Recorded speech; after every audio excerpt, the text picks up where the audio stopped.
25 minutes, we're going to run through the godly pattern and the worldly pattern which we are conforming to. Everything that was created, God gave you dominion over it. Why did God give you dominion over everything he created? Because God made man, made them both male and female in his own image. What represents God? God is represented as a triune God. He's a God of three: God the Father, God the Son, and God the Holy Spirit. God the Father, the Son, and the Holy Spirit. When I put my hand out, do you see the triune God I'm talking about? Do you see the three in your hand? Please look at your hand. Are there three parts which you can tell out? Yes? Your finger is divided into three. If you're saying no, come and I give you quick aid, you be the example. Your finger is divided into three parts. Your hand is divided into three parts. Your body is divided into three parts. If you look outside, the tree is formed in three parts. It's got the upper part, the stem, and the underground. That's the nature of God. That's the pattern of God. Let's go on.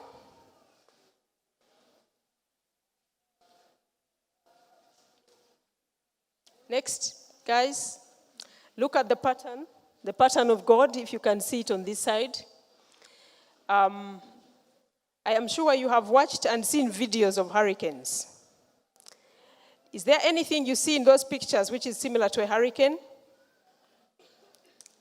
Yes? You see it?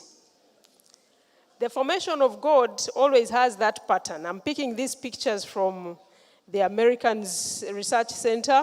You can go and open the NASA website, read for yourself.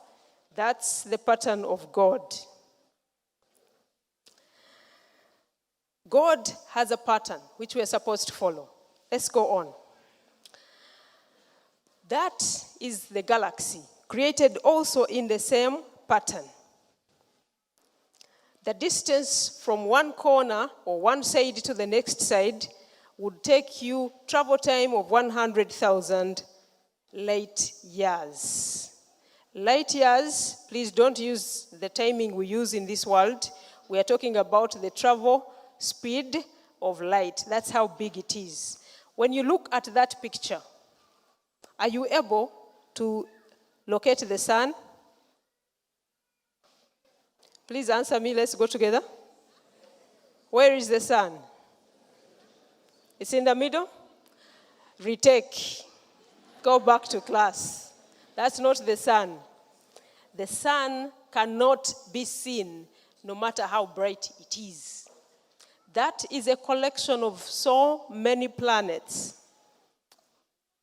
stars, and whatever name called, which form the Milky Way galaxy, which forms part of the other planets which you studied about in your school time, which is where we live.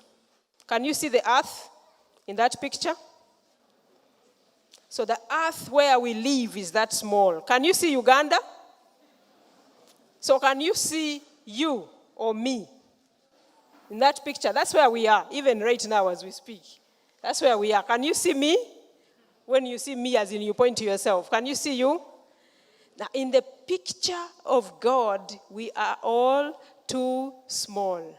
I saw my friend and colleague, her worship. That's her worship. When I go to her court, she's the worship, I am the advocate, okay? When you are in her court, she's the boss. You worship, all right? In the bigger picture of things, you can't see her in there, can you? You cannot. We are all so small, no matter the degree of titles, no matter the PhDs, no matter what, we are all created in the image of God and are so insignificant in the bigger picture of things. Point number one, let's be humble. Okay? We go to Makerere Hill, we are big, we are very brilliant, we are very clever. Can I have someone quickly answer any of these questions for me? Thank God to the visual aids, so I'm sure you all can read. I don't want to read one by one in the interest of time. Who can answer one single question out of those on the screen? If you are very smart, the PhD holders, where are you?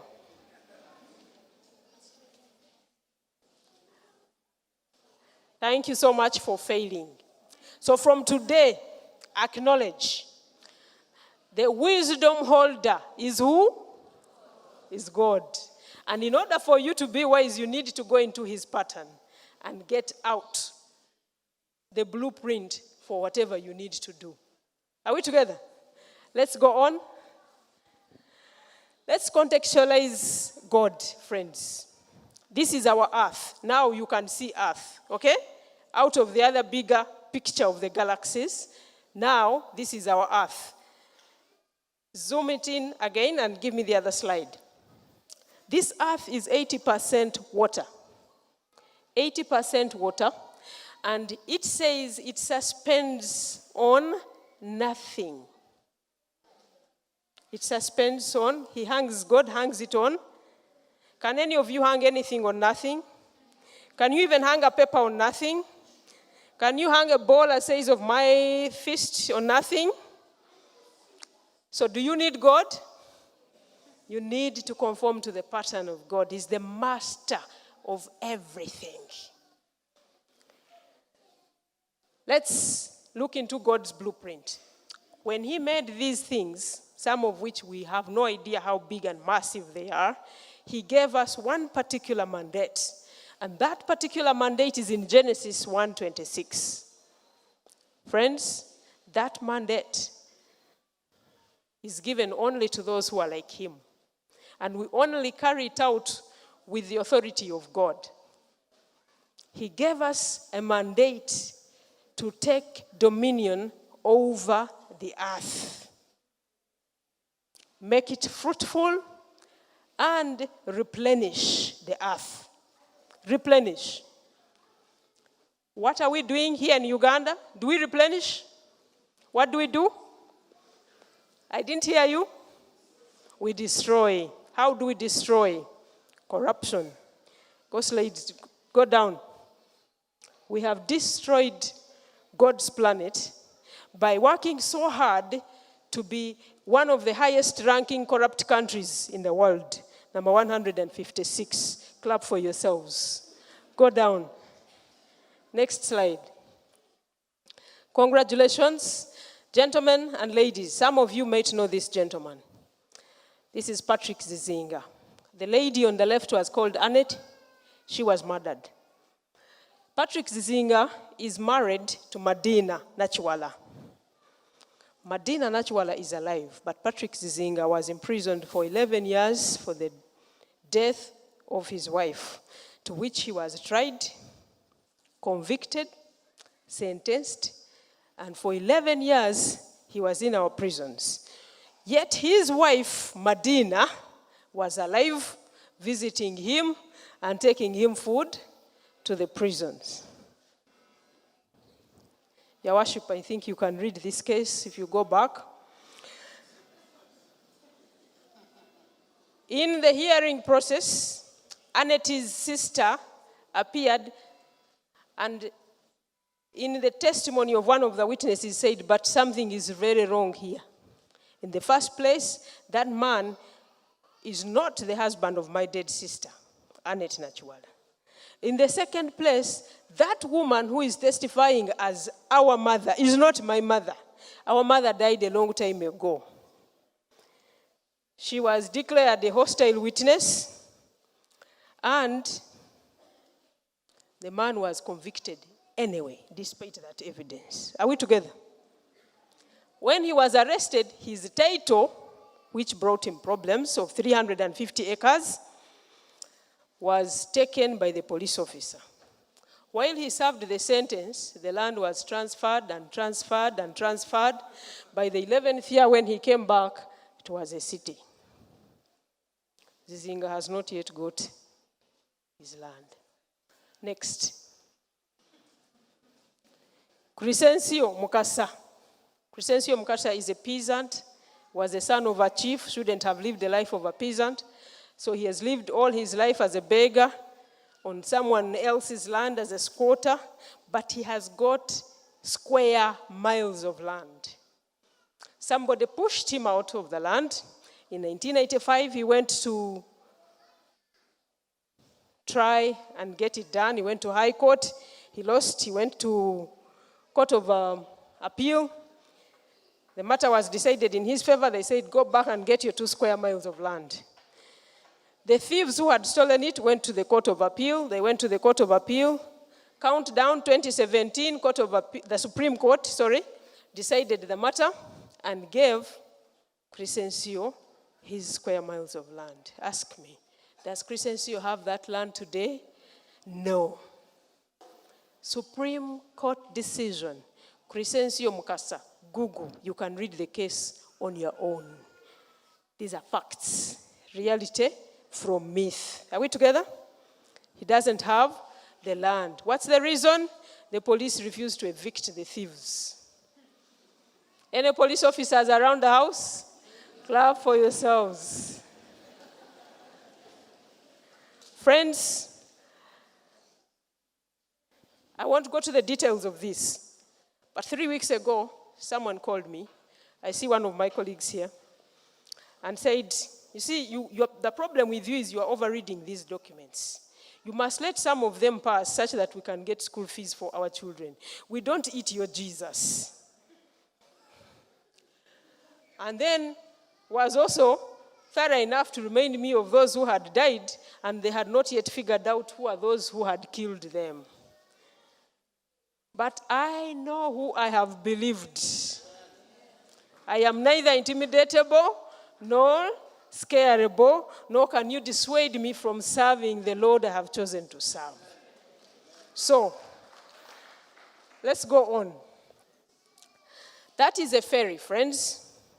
When UNRWA was restructured, I found when payments were being made for one of the ferries, which I won't mention where, the payments had grown from 8 billion annually, this is maintenance, not buying, and had hit 14 billion. This is not the longest route of the ferry, neither is it the only one of its type. We also had other 9 ferries, and all of them together, the budget that was running the other 9 was 9 billion. Are we together?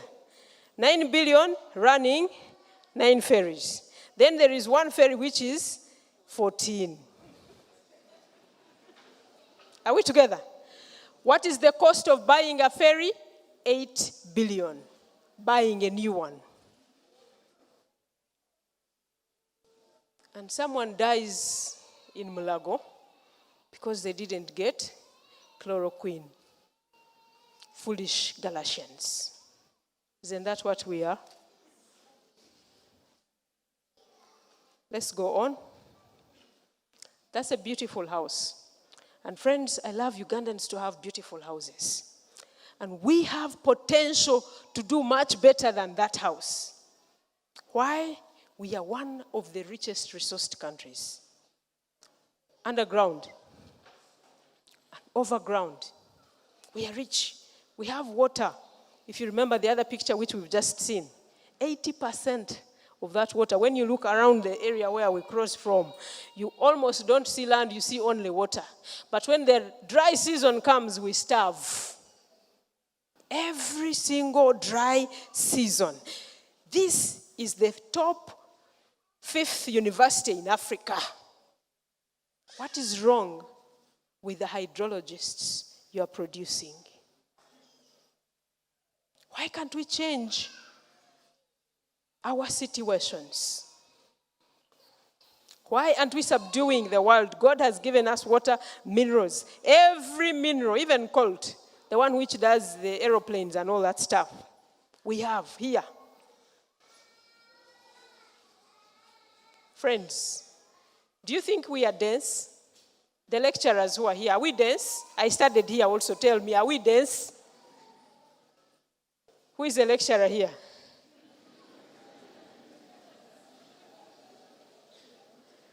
Are we dense?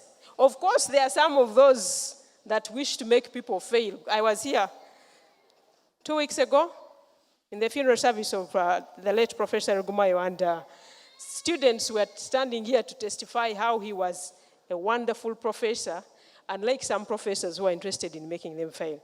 But the question is, are we dense? Can I hear an answer? We are not dense. And I can testify to this because I have not heard of a Ugandan who has gone to study abroad and not come out on top of their classes. When they are studying in America and Europe and other places, you come out on top. What is wrong with us?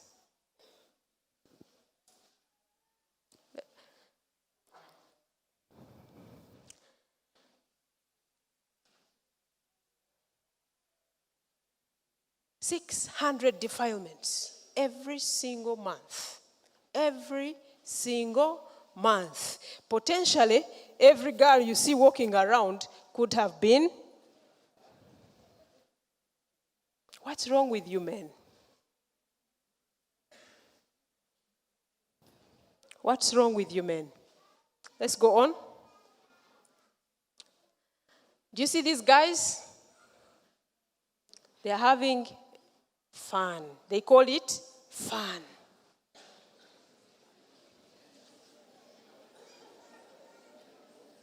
And you ask why we are poor?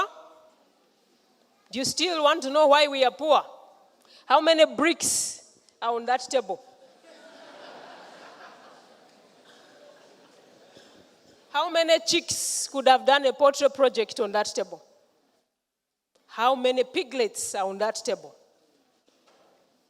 Let's go on. Karamoja has the highest drinking rate. Right? Highest drinking rate. This is WUBOS statistics. You can go and check. On the other side is a CNN report which says Uganda is number 1 in Africa. Uganda. Are you the richest? Are you the richest in Africa? Are you the richest? But you consume the highest alcohol per person, per liter on this continent.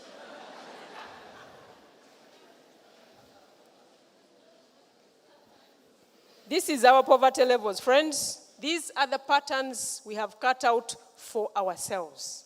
And I'm very grateful to the church for allowing me to speak to the elite Ugandans. This is our poverty levels. Please note very carefully the difference on the Karamoja side. And if you have been there, think through your head, what do you see in terms of production? Do you see farms? Do you see plantations? When the rainwater is like right now, they are dying of floods. When the rainwater has gone, they are dying of drought. God gave you authority to manage your environment. Do you know the persons on the Ankole side, why they are fairly okay? Go through that area and do not give me the excuse that they are stealing. They are not. They are not. I know of peasants who have not even been to P7. If you enter their houses, they are not even here with us in Kampala. Their earning is from their animals. They are looking after cattle, selling milk, and selling the animals, and growing richer, consuming less alcohol.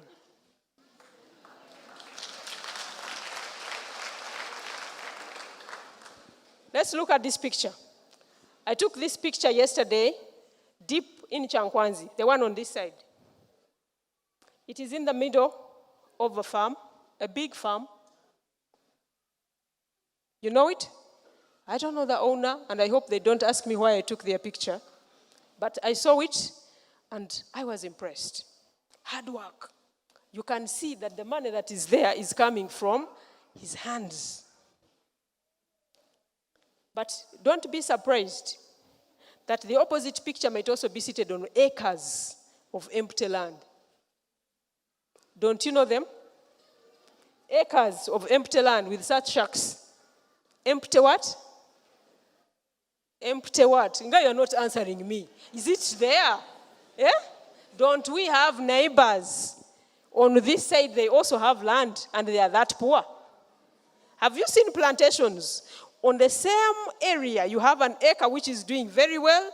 On the same area, on this side, you can't even get one. The patterns we have chosen to create.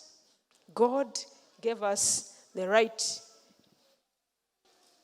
to rule land. Everyone comes naked, everyone shall go naked. This is my message to those of us who are so lucky to be clever, to be blessed, that we have got opened eyes to work. And I'm not saying we have reached anywhere near arrivism, please. The truth is, we are too poor, even us who are here. Are we together? We are too poor. We are nowhere near being rich. Every money which we earn from our salary, we send it back to Europe and other places, and China these days, and we continue going poorer and poorer and poorer. Shame on us. What are we buying from China? I didn't hear you. Sorry? Furniture.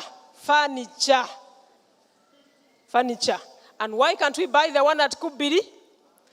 We are too sophisticated for that class. But also that we cannot make it and turn it into a good product. We just put garbage together and put it on the street.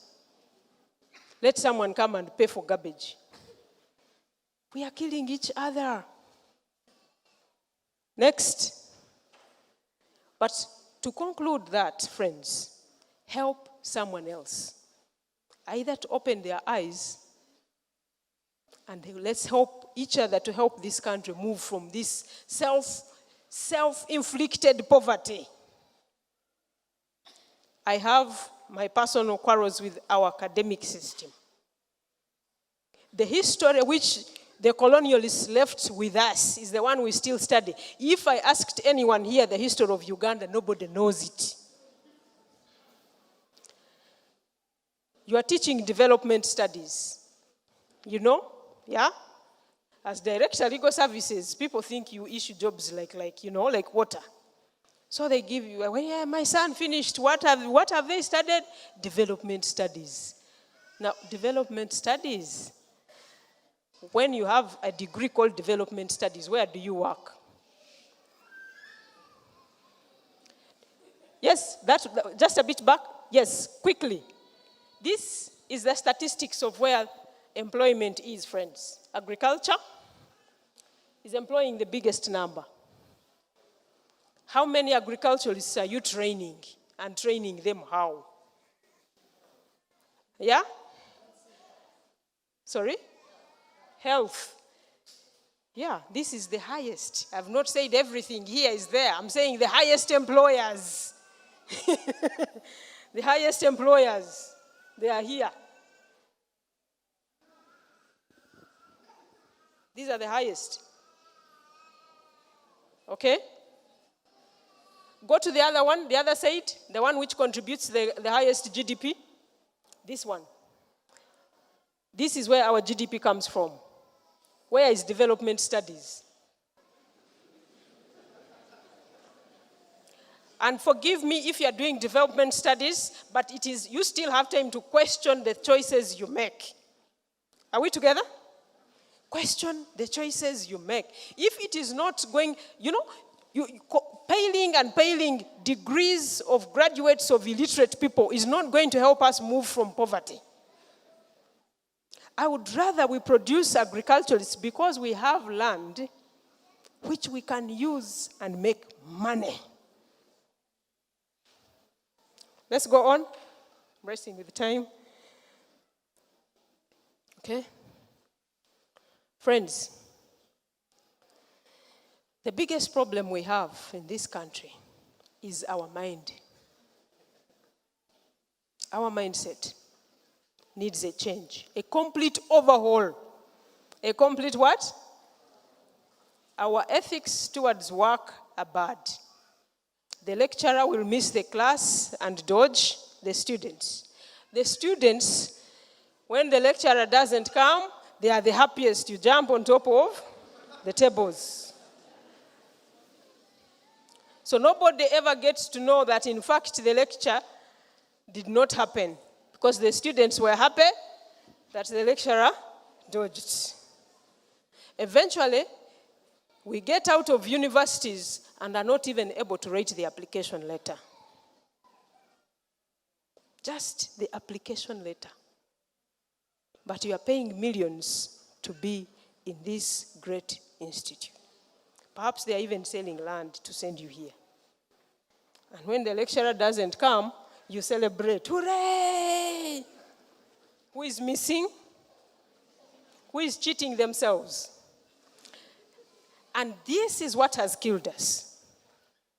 In the industry where I work, it is impossible to procure a road. Do you know why?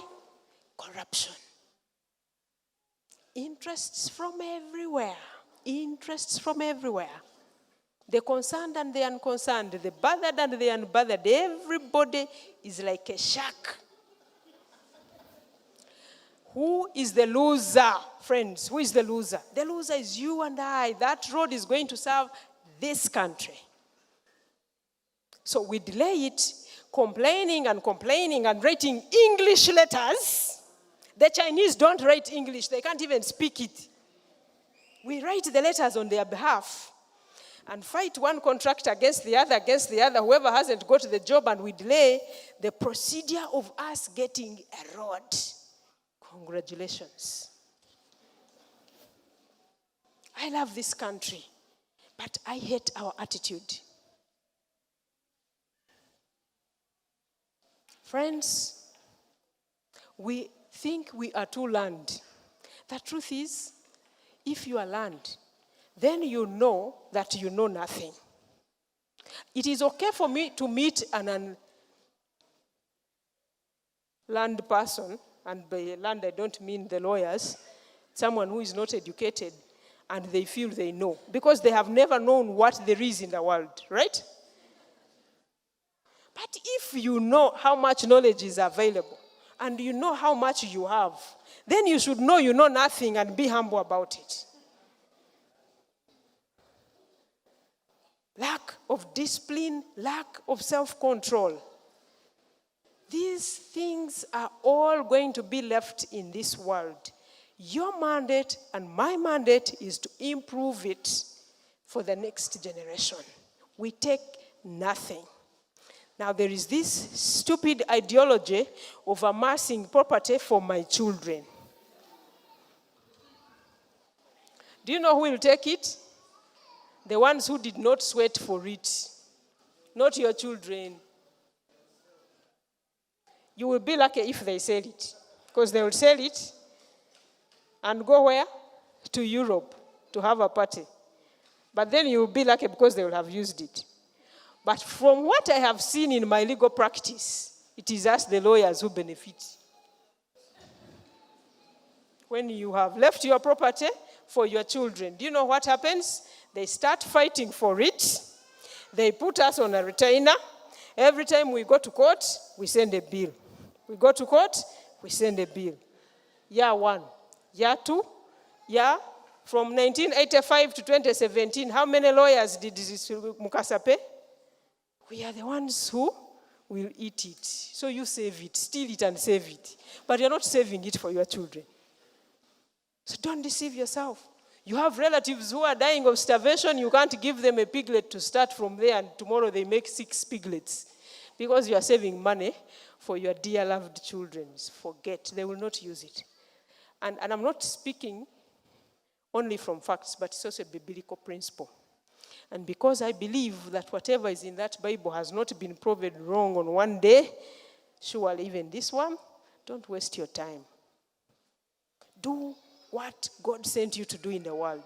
Do your work. Do your work. Love your neighbor as you love yourself. And that's the basic principle. Okay? So friends, I want to ask these questions as I conclude and run out of time. Who is responsible, in your view, for the anarchy that we have in this country?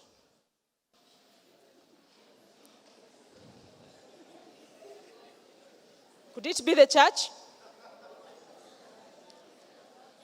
There's a time I was at a conference. A young man got born again.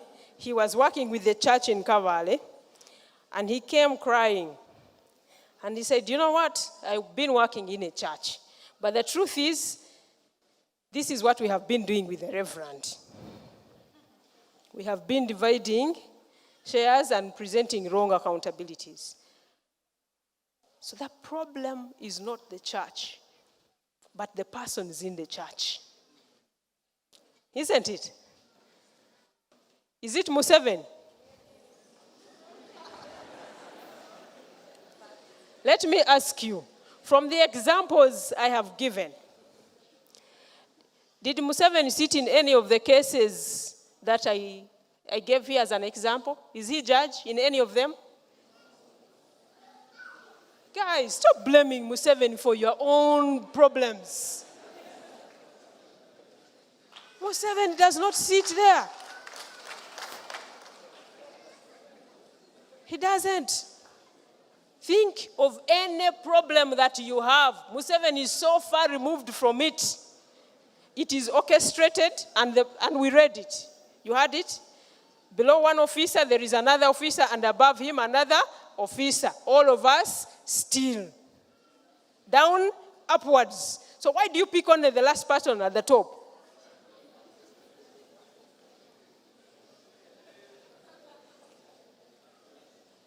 Museveni has the list of these problems because he is the person who meets the fewest people on this campus. Does Museveni lecture here? So the problems of this university, is it Museveni?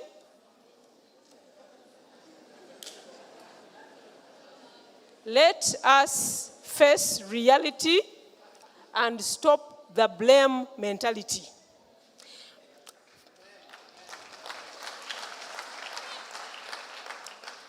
For as long as we don't face our problems squarely and choose to blame it on someone else on the east and the west, it means we shall not deal with the issue. The issue is we are corrupt.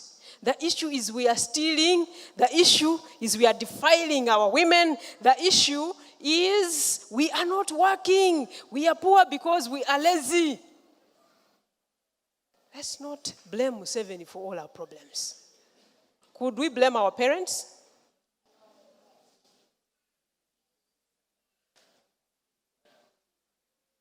Or could it be us? Who should we blame, friends? You say me.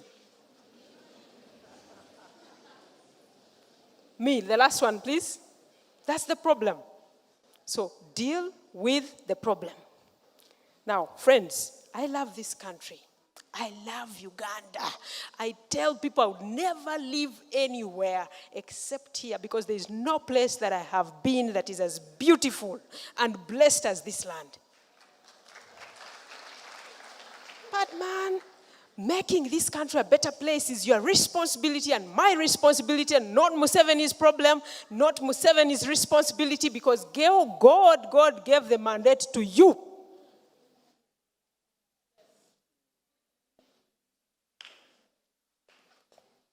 So, for whatever is noble, friends, noble, for whatever is right, friends, right, and there is never a point in your head when you don't know the difference between right and wrong, but you always choose the wrong pattern. So let us purpose for whatever is right, for whatever is pure, for whatever is lovely. Let us focus on what is admirable and excellent. Excellency, friends. Excellency. Let whatever we touch speak of excellency. If you're farming, farm excellently and give it your best. If you're teaching, teach excellently. If you're learning, learn excellently. Then we will change our situation. God bless you, friends.